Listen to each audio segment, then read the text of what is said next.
Hi everyone, my name is Samantha and welcome to my YouTube channel, Sewing in Switzerland. So I'm here today with the full team potatoes and a toy. They're all a bit sulky.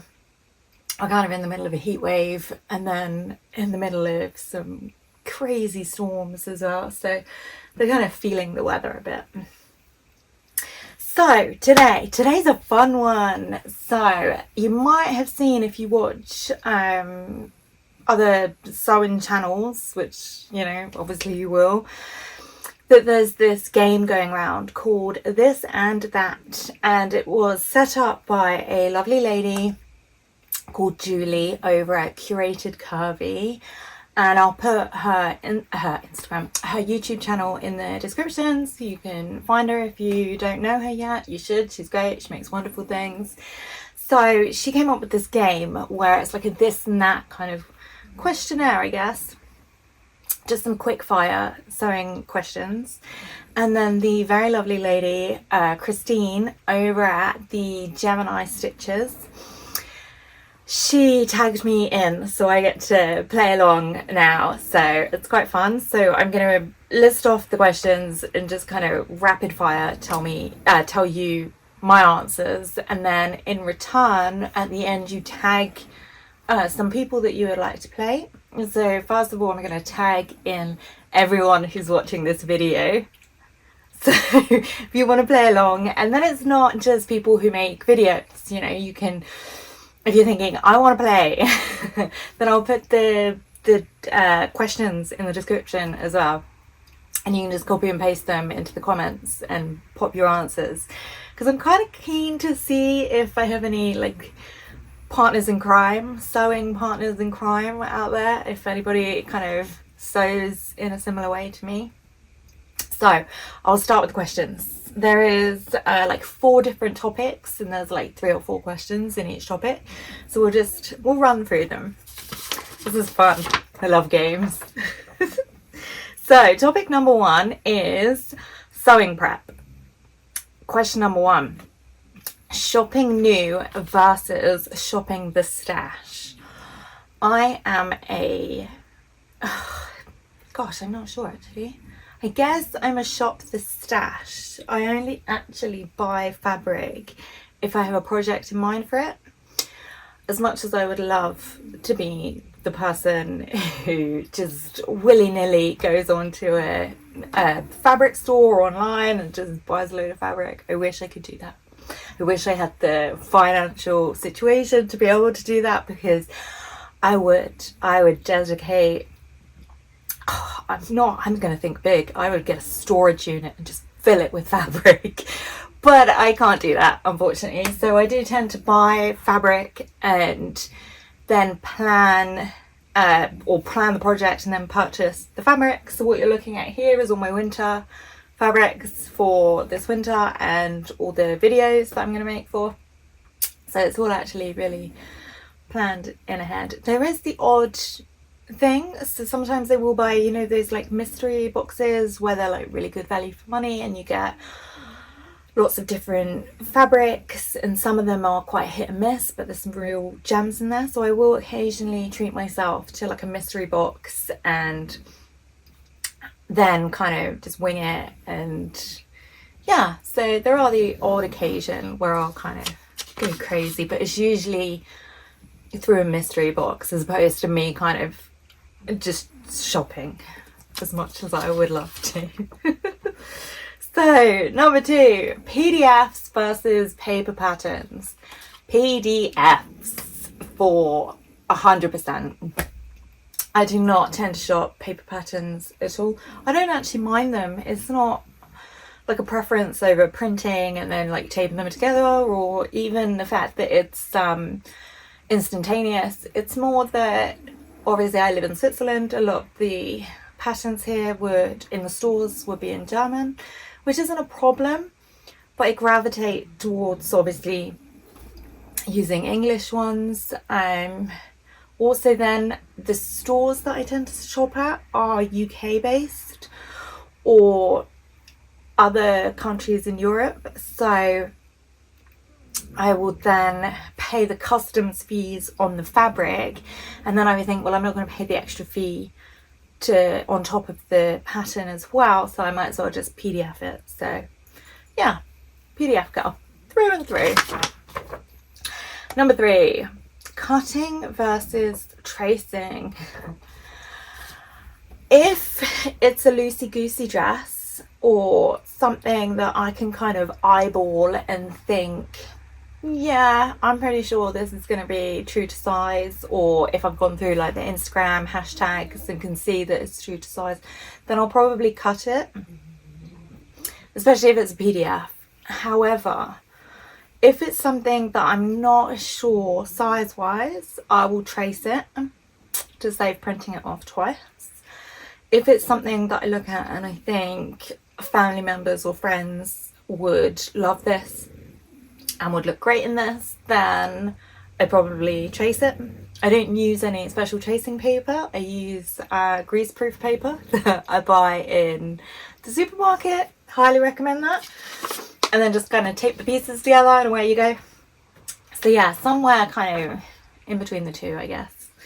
So, muslin or just go for it? Good question. So, I don't typically make muslins in everything, and I certainly wouldn't kind of just purchase a calico and then make it like a proper true prototype on a muslin.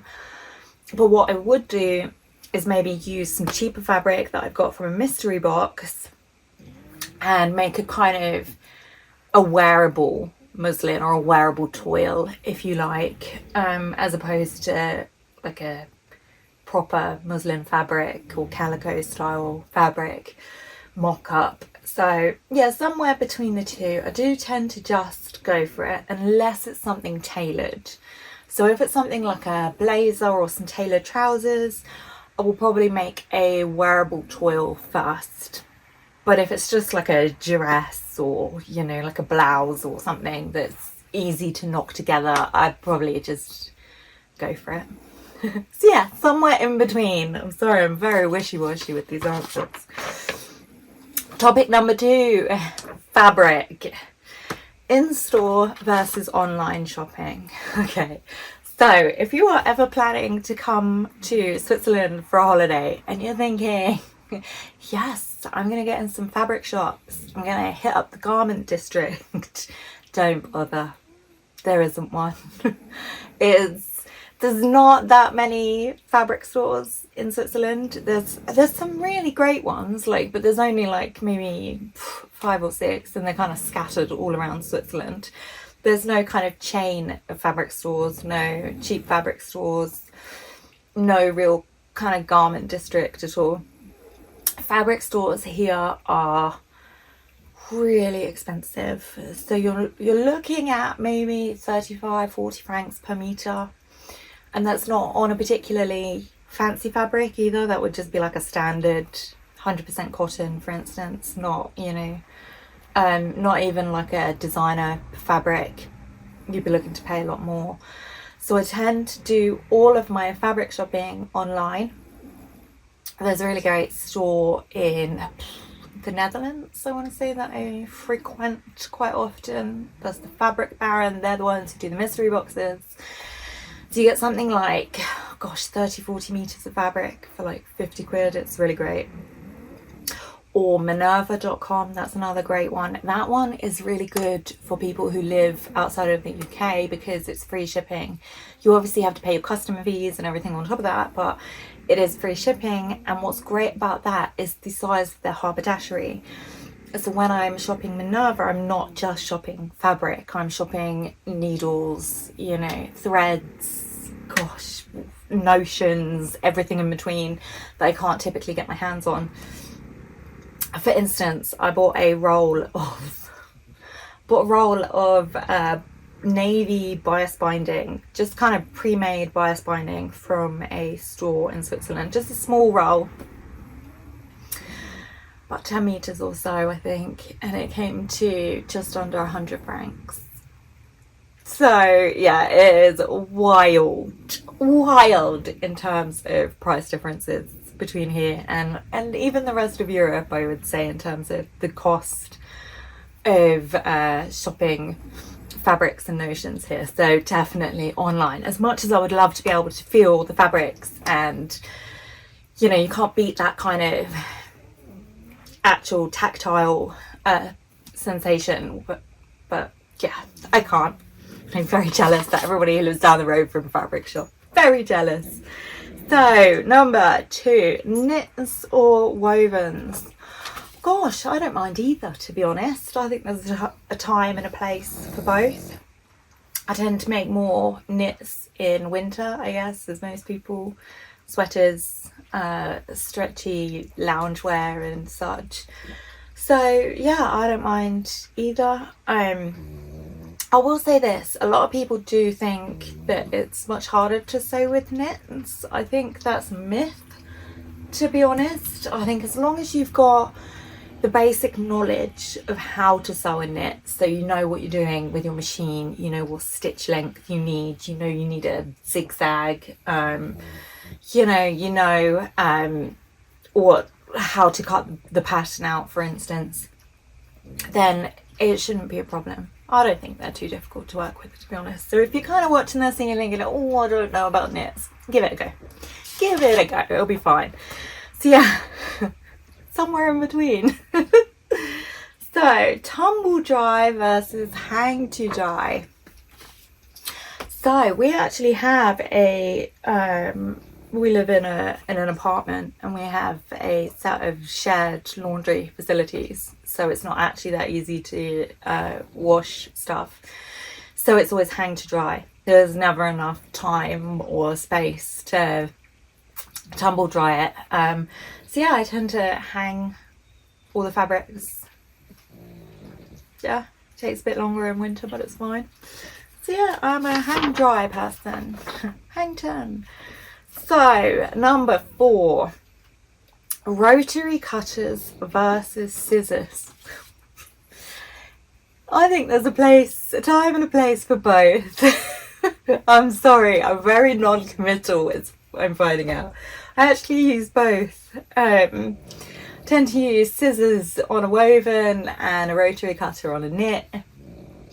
Also, I'm left-handed, and sometimes it can be, you know, sometimes, well, I'm talking about me here. I don't know if I'm talking for every other lefty out there, but sometimes my hand just doesn't play ball, you know. I find it difficult to do the whole hand-eye coordination thing, and I've got the left-handed scissors, and sometimes it's just not that neat when I cut out, so we'll switch to a rotary cutter. And I tend to always use a rotary cutter on knits. I find you get a much easier, you know, swishy cut with it, for want of a technical term. So yeah, unfortunately, I use both. Oh gosh, it's quite embarrassing actually. Topic number 3, clothing construction. Follow the pattern or wing it. Oh, gosh. If it's the first time making something, I'll probably follow the pattern. But I will read through it first, and if I think that the construction just makes no sense, then I might actually do it my way. But I do tend to stick to the pattern. I'm very wishy-washy with my answers. So for instance, actually, here's a good example. Someone feels very strongly about this game. So for instance, today I'm wearing a McCall's dress. It is a McCall's, I've got the name of it here, M7948. So this is what I made up. Do you know, not sure I'd make it again. I followed the instructions as is and the pattern pieces and whatnot. And do you know, you can kind of, you've probably noticed actually, I've got this little fold of fabric here because the bodice doesn't have a bust dart, weirdly. So it definitely needs a bust dart, 100. I mean, you can see in the camera the folds of fabric here, and the arm is just a smidge too tight as well, so it probably needs a full bicep adjustment. I've gone for the pleated version, which you can't really see because I'm sat down. And whilst the skirt is nice, and we've got these double pleats on the front and the back there, and you know, it's okay, it cuts in a little bit too high, like the neckline could do with being, you know, somewhere down here actually.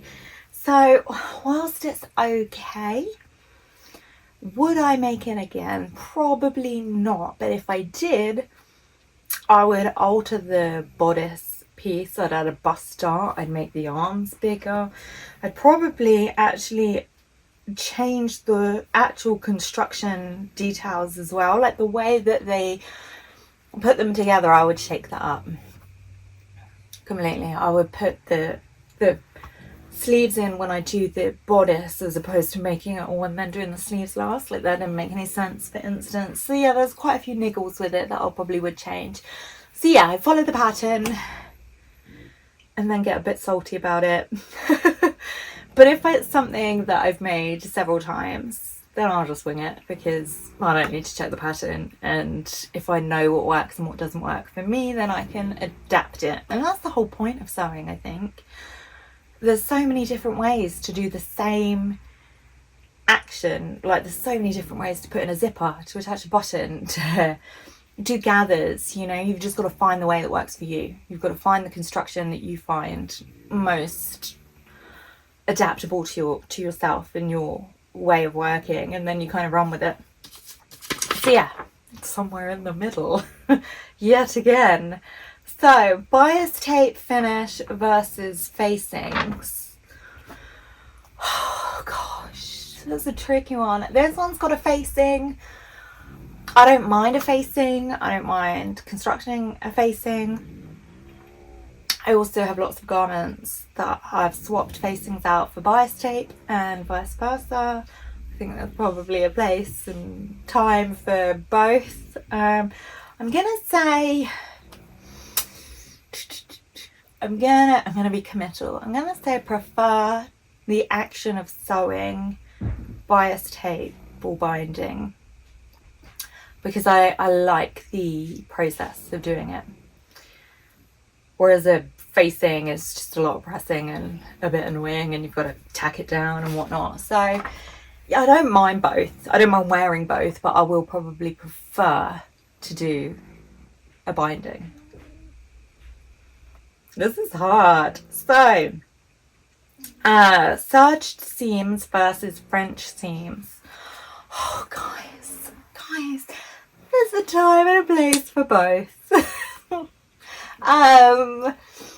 If I'm making something slinky, like a satiny style dressing gown, I'll French seam it. If it's got exposed seams, like it's an organza or a sheer, I'll French seam it. But normally I do just overlock things. I don't really bother with flat fell seamed either, unless, you know, I'm folding up a trouser leg or something. So if it's not going to be seen and it's just going to be worn by me, which 99% of my clothes are, I'll just overlock it. I've got no problem with an overlocker. So, overlock seams. Button fly versus zip fly. So I don't like it when things push too tight on my skin. I am quite sensitive to different like sensory issues. For instance, I don't like it when my trousers are too long. I always have to do them kind of as ankle swingers because I don't like the feel of them pulling towards my feet. It's very strange. So yeah, definitely a zip fly for me. You know, I like to be able to know I can go and have a big dinner and unzip discreetly rather than fiddling around with a few buttons. So yeah, probably a zip fly for me. So, button by hand versus machine sewn. Depends on the fabric. If I'm making a nice thick coat, I'll probably, and I want it to be nice and tight and secure, and the button is, you know, a nice easy one to sew on, probably machine it. If it's a fiddly or like a chunky button, or, you know, one of those funny ones with the little back loop things, probably hand sew it. If I'm bored in front of the TV, I'll probably hand sew it. I'm one of these people that have you're either this person or you're frequently annoyed by this person. I don't think you can be. There's only two of us, right? You're either like me or or married to me. I cannot just sit and watch TV. I have to have a game on my phone. I have to have a pot of knitting. I have to have a pot of crochet. Maybe some buttons that need sewing on something. I cannot sit still without having to do something in my lap at the same time. So yeah, I get quite fidgety and quite annoying to watch TV with. So yeah, somewhere in between again. Fusible versus sew-in interfacing. Good question. Again, both. If I'm making a coat or a blazer, I'll probably use sew-in interfacing because I want it to be quite thick and chunky and give it that extra support that something like a coat or a blazer would need. Something tailored, definitely sew-in interfacing. Otherwise, standard, everyday, normal projects, Fusible, through and through. Fusible interfacing, you know. That said, I'm not great with fusible interfacing. I regularly glue it to the inside of my iron instead of the fabric that I'm working on. So, you know, I say fusible, but I say it lightly because I know I'm going to get in a sticky mess. Snip as you go or all at once? Oh, gosh. Good question. I would love to say snip as you go. Yeah, I'm super organised, snip as you go. But it's probably like somewhere in between. I get a bit messy and then I get a bit overwhelmed and then there's like threads everywhere and I kind of frantically go and snip them all off and then carry on with what I'm doing. So yeah, kind of frantic snipping we'll go with. So press as you go or all at once?